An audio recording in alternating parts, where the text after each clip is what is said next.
Olá a todos, caríssimos irmãos e irmãs, cada um nas suas casas, nesse momento tão complicado, né?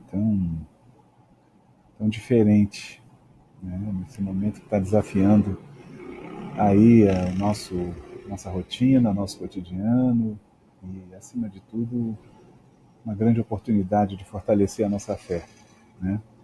Eu, como todo mundo, estou no meu isolamento social, estou procurando sair o mínimo possível de casa, só para aquilo que é necessário.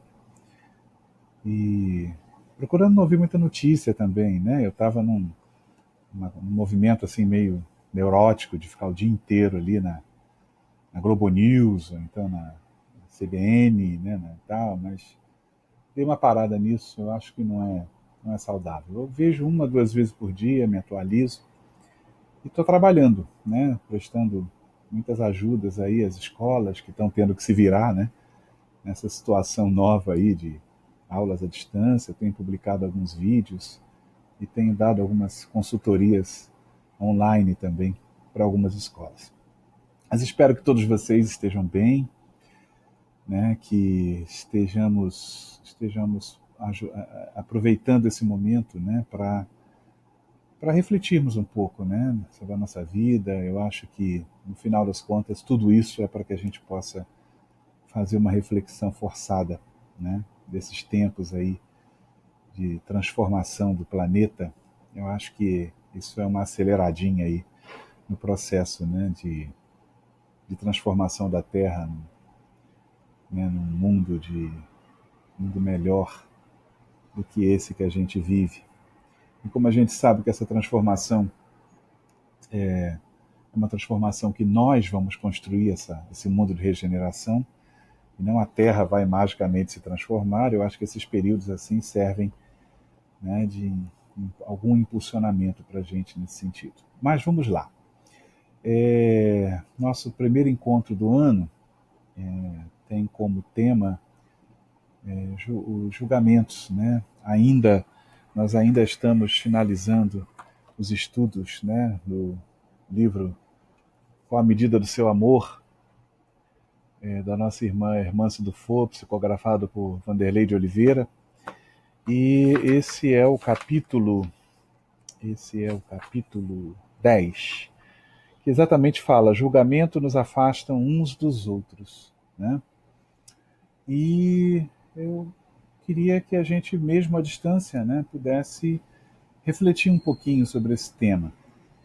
Eu fiz uma síntese aqui da mensagem do capítulo, e a primeira reflexão está logo na citação do Evangelho, né, no capítulo 10, item 10 do Evangelho, e diz assim: e para julgarmos-nos a nós mesmos é preciso que possamos ver nosso interior num espelho.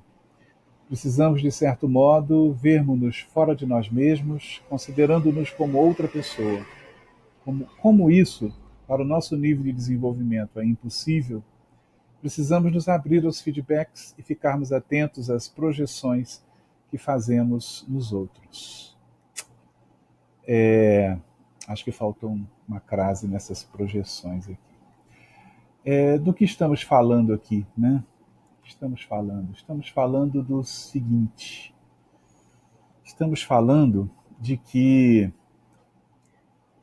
para que a gente possa julgar a nós mesmos, é preciso um movimento que a gente definitivamente não é capaz de fazer. Então a gente precisa dos outros para que a gente possa se auto-julgar.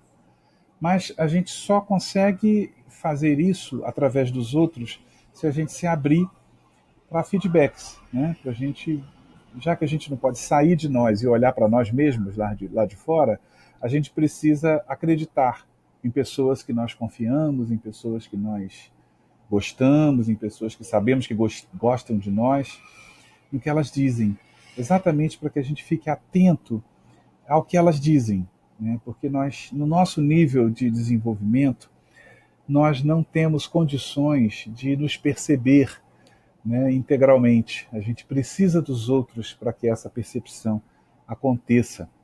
E quando a gente fala de julgamento, a gente tem que começar pelo auto-julgamento, né? Ou seja, antes de julgar os outros, já que julgar os outros é quase que uma consequência da forma que a gente se julga, é preciso que a gente tenha cuidado com isso. É, e nessa nossa forma de julgar os outros, né, a gente tem que lembrar uma outra coisa que o capítulo traz aí para a gente muito interessante. As ações e as suas justificativas nascem no mesmo lugar. Ou seja, o que eu faço, eu mesmo justifico. Então é claro que a gente acaba encontrando o motivo justo para tudo que a gente faz, né? A gente acaba emitindo sempre uma justificativa coerente com a nossa visão, né? Ou seja, um ponto de vista é sempre a vista de um ponto, ou seja, sou eu que estou vendo aquilo que eu estou fazendo, então, para mim, o que eu estou fazendo se justifica, o que eu estou fazendo está certo. Eu respondi de qualquer maneira porque ela me provocou, né? Eu parei de falar com ela porque ela não é da mesma opinião política do que eu, né? Eu não gosto dela porque ela tem ideias que eu não aprovo. Ó, interessantíssimo. A gente se coloca no lugar de um juiz mesmo. Então, se o que a gente faz e o que a gente pensa sobre o que faz nascem dos nossos valores, julgar é, na verdade, expedir uma sentença sobre o comportamento do outro, né? E nessa atitude a gente sempre quase falha. Por quê? Porque a gente se projeta muito nesse outro, a gente não tem a compreensão total, né, do que leva o outro a pensar ou a fazer daquela maneira. Então, os nossos juízos de valor, eles são, em geral, hábitos de crítica, né, e de uma análise muito superficial e parcial sobre o que o outro faz, sem sintonia com a verdade dos outros. Até porque a gente não se abre muito para essa verdade dos outros. Vamos combinar, a gente se abre muito pouco para essa verdade. A gente tem vivido, né, a gente tem refletido bastante sobre isso, que tempos de que é mais importante ter razão do que viver em comunhão, né? Então, isso é típico da nossa dificuldade de olhar o outro como o outro. Eu preciso fazer do outro um prolongamento de mim, né? Então, na medida em que o que eu faço e o que eu acho do que faço saem tudo de mim, é muito difícil eu conseguir olhar para esse outro e entender o que ele faz a partir dele, né? Porque o que ele faz e o que ele pensa sobre o que ele faz também partem dele. Então é como se fossem pessoas falando para si mesmas em conjunto. Ninguém está realmente ouvindo o outro como o outro precisa ser ouvido, né? Ninguém está usando de fato a famosa empatia. E a gente sabe que o caminho é a empatia. E o que é a empatia? É a nossa capacidade de nos colocar no lugar do outro. A nossa capacidade de ver as coisas como o outro vê. Não a partir do nosso julgamento, mas a partir do outro, a partir da vida do outro, né? A gente está vivendo um momento muito interessante, né? Essa discussão toda que está aí sobre ficar em isolamento social, não ficar, o que é certo, vai ter um colapso na economia, o que certamente vai haver, entre acreditar no que dizem, né, os especialistas na área de epidemia e medicina e tomar providências com relação ao caos, né, que se diz, o que é provável que vivamos, é um processo interessante para a gente usar a empatia, né, muito interessante. Então, estava ouvindo algumas pessoas falarem, né, por que você está na rua, por que você não está em casa? E a menina estava falando, porque se eu não vier para a rua hoje, eu amanhã não vou ter o que comer, né? Aí o repórter, mas não tem ninguém na rua para você vender. Ela mas eu pelo menos estou aqui tentando fazer alguma coisa. Então, ou seja, isso não se esgota aí também, né? Ou seja, isso dá pano para manga, né? Porque então a gente pensa assim, então tem que liberar. E a gente pode pensar, não, então nesse momento o Estado tem que fazer o seu real papel, né? Como no mundo todo está fazendo, né? Injetando de alguma forma condições para que todas as pessoas possam resguardar pelo menos esses dias importantes sem contato social. Em síntese,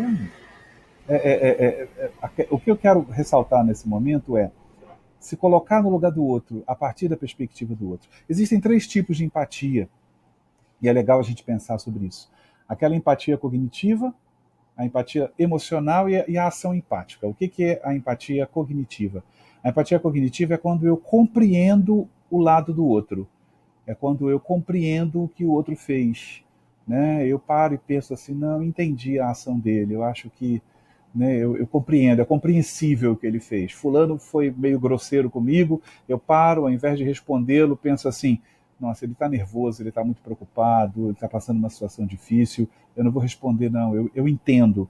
Né? Eu entendo e ajo com uma empatia cognitiva, a empatia da compreensão. Mas existe também a empatia, ela não é suficiente, entender o outro não é suficiente. Existe um grau acima que é a empatia emocional, que é quando eu, ao invés de apenas entender o outro, eu sinto como o outro sente. Né? Então é assim, eu me coloco no lugar do outro e aquilo me contagia. Quando eu vejo uma cena de filme, uma cena de novela, que eu me emociono, que eu fico revoltado com a personagem, né, que eu fico assim, é como se fosse eu vivendo aquilo. Né? Quando a gente vê catástrofes pela TV, a gente chora junto, ou seja, uma empatia emocional. Mas nenhuma dessas duas empatias funcionam na prática. Isso é muito bacana, a gente se sente assim, a gente entende, mas está tudo em mim ainda. O que funciona para que a gente ajude as pessoas?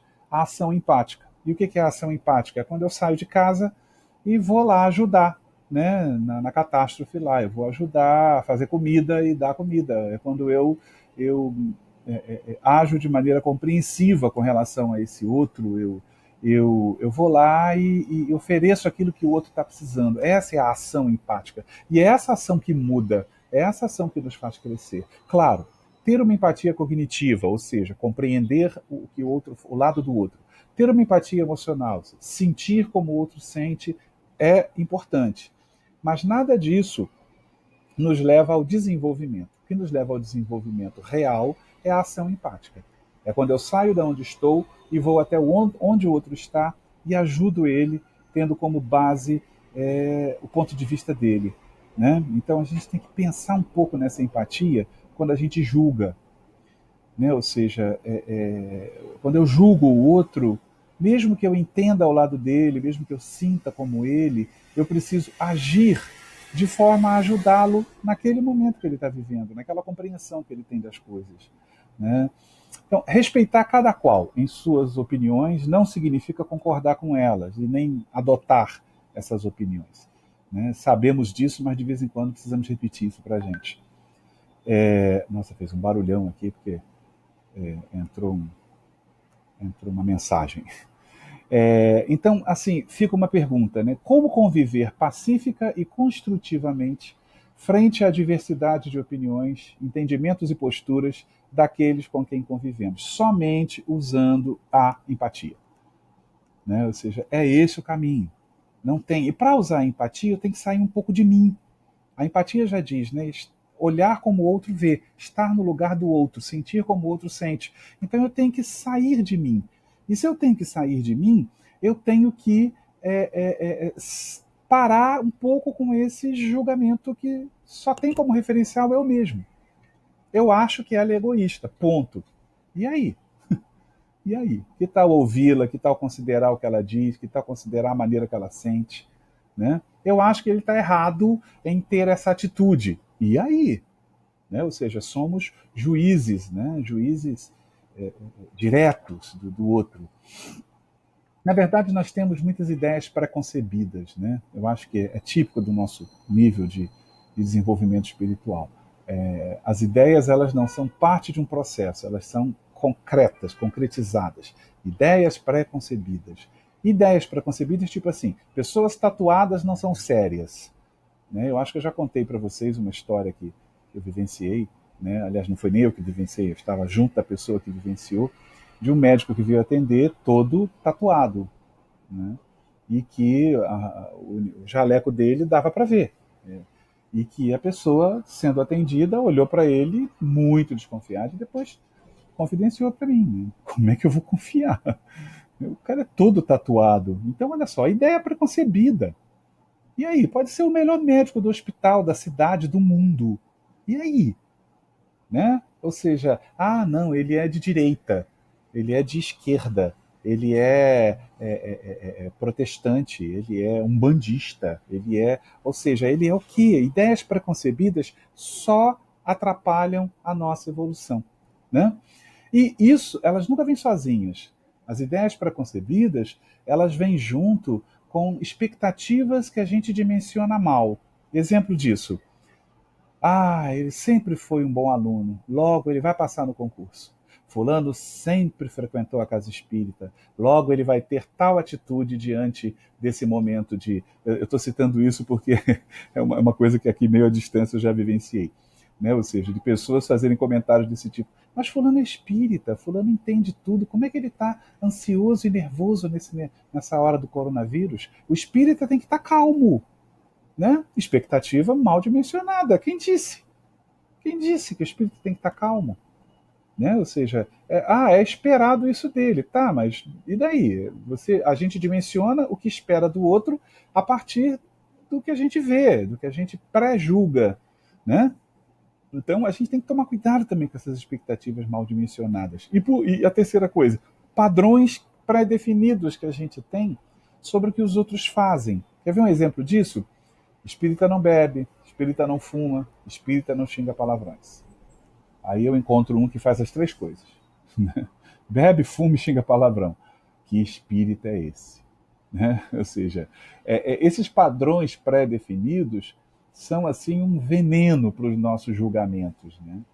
E acho que é por isso até que que Deus usa muitas vezes amigos, né, espirituais, assim, pessoas encarnadas, muitas vezes que são assim, se a gente for avaliar, são pessoas que a gente desabou na conduta, são pessoas que não são bons cristãos e muitas vezes nos dizem coisa que nós nem prestamos atenção. Por quê? Imagina se o que vem daquela boca pode servir para mim. Né? E muitas vezes Deus se utiliza de bocas altamente pecadoras, né? Altamente fora dessas expectativas, desses padrões pré-definidos, para nos dizerem coisas muito importantes para a gente ouvir. Talvez seja para a gente lembrar que padrões pré-definidos precisam acabar. Então essas três coisas atrapalham demais o nosso julgamento.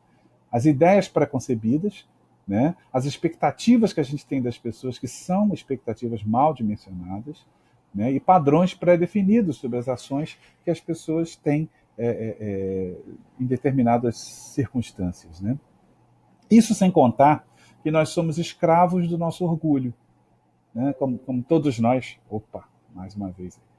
Chegou outra mensagem. Mas nós somos escravos do nosso orgulho. Né? A gente procura defeito dos outros para tentar nos sentir melhor. Isso ainda é uma ação, um movimento que nós temos no nosso nível de desenvolvimento espiritual. A gente ainda precisa se sentir igual ou melhor, de preferência do outro. Né? Ao mesmo tempo, a gente ainda tem uma falha muito grande nosso olhar ainda tem muito defeito. Como, por exemplo, a gente se projeta no outro aquilo que a gente não pode reconhecer ainda em nós mesmos. Né? Quantas vezes o outro é foco daquilo que eu não percebo em mim. Fulano é um egoísta, é um grosseiro. Muitas vezes eu sou egoísta, eu sou grosseiro e enxergo isso. Né? Ou seja, então essas projeções a gente tem que ficar muito atento a elas. Ou seja, a gente vê o cisco no olho do outro, mas não consegue perceber a trave no nosso. Isso né? Ou seja, uma expressão muito clara para todos nós. A gente ainda é muito escravo do nosso orgulho nesse processo de julgamento, de percepção. E aí, gente, a gente tem que entender que ter razão não pode estar acima de tudo. Né? A gente não pode querer ter razão a qualquer custo, né? Ainda que os nossos julgamentos muitas vezes sejam verdadeiros. Né? A gente deve aprender com Jesus, que é o nosso guia, o nosso modelo. Como é que a gente deve externar essa ideia para não ferir o outro, para não perturbar o outro? Né? A gente tem que aprender a saber apresentar discordâncias, falar sobre a falha do outro. Isso é uma arte que a gente ainda tem muito que aprender sobre ela.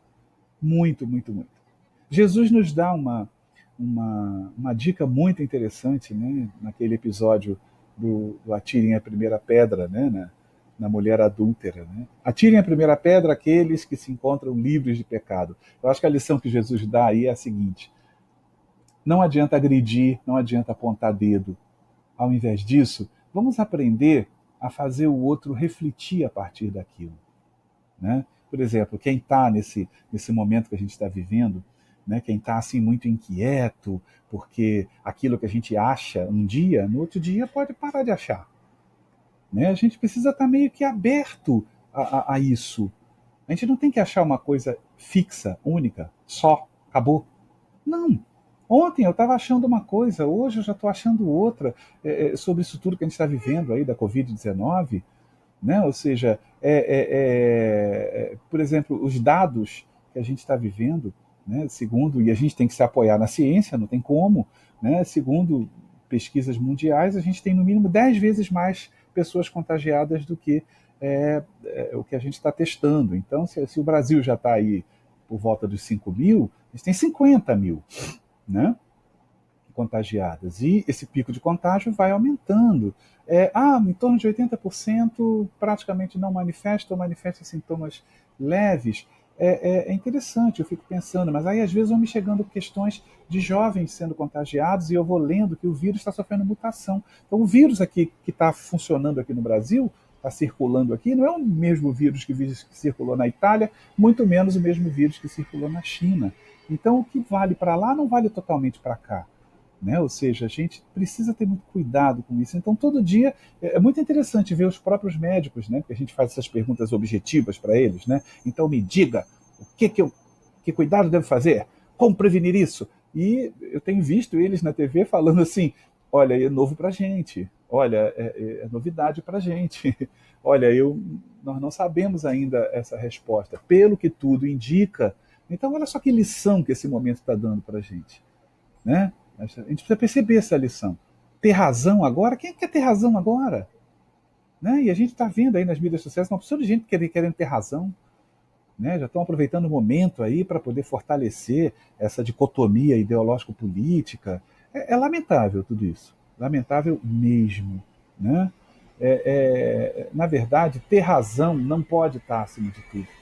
A gente precisa aprender com Jesus, né? Ou seja, atire a primeira pedra aquele que se encontra no nível de pecado, né? Ou seja, virar para o outro e que está insistindo muito em vamos normalizar tudo, por exemplo, em falar assim, olha só, vamos normalizar, mas você está acompanhando o que aconteceu nos países que demoraram muito a fechar, né? Mas as pessoas precisam trabalhar, tá? Mas e já parou para pensar que isso aí vê o lado psicológico da coisa, né? Quando o risco de vida começa a ficar forte, a gente entra numa questão de autodefesa do ser humano, que está acima de qualquer coisa. Né? Então amanhã ou depois podem falar assim, vamos para a rua, e de repente ninguém ir também, isso pode acontecer. Né? Ou seja, então a gente não sabe, a gente precisa trabalhar em nós a maneira que a gente discorda. Né? Tem uma frase interessante aí, né? O orgulho é pai da inflexibilidade.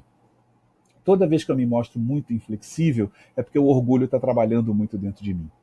E a gente tem a necessidade, né, de ter juízos fixos e flexíveis sobre as pessoas, sobre as situações. Né? Isso tudo é fruto do nosso orgulho. A gente precisa lembrar, caramba, se eu estou tendo necessidade de ter uma opinião tão forte, um julgamento tão forte, é porque o orgulho está trabalhando em mim. Né? Em síntese, para que a gente possa abrandar um pouco os julgamentos e parar de nos afastarmos uns dos outros por causa disso, a gente precisa reconhecer que quando a gente julga, geralmente falta nas nossas palavras, nas nossas ações, bons sentimentos. A gente julga com muita severidade o outro. Né? Então o julgamento ele tem que ser mais amoroso.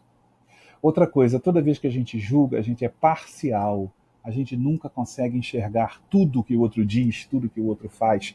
As razões do outro nós não vemos, nós só vemos as nossas, de acordo com a nossa avaliação, com o nosso critério. Então, para a gente julgar menos, a gente precisa ser mais empático. A gente precisa parar e tentar entender um pouco esse viés do outro. Né? A questão da projeção psicológica. Por menos que queiramos, a gente se projeta no outro. Então, tudo aquilo que estiver nos incomodando muito no outro e que a gente estiver julgando, tendo aquele julgamento implacável, vamos parar para pensar um pouquinho, né? Como é que é isso em mim? Como é que eu reconheço isso em mim? Né? Como é que está essa coisa dentro de mim?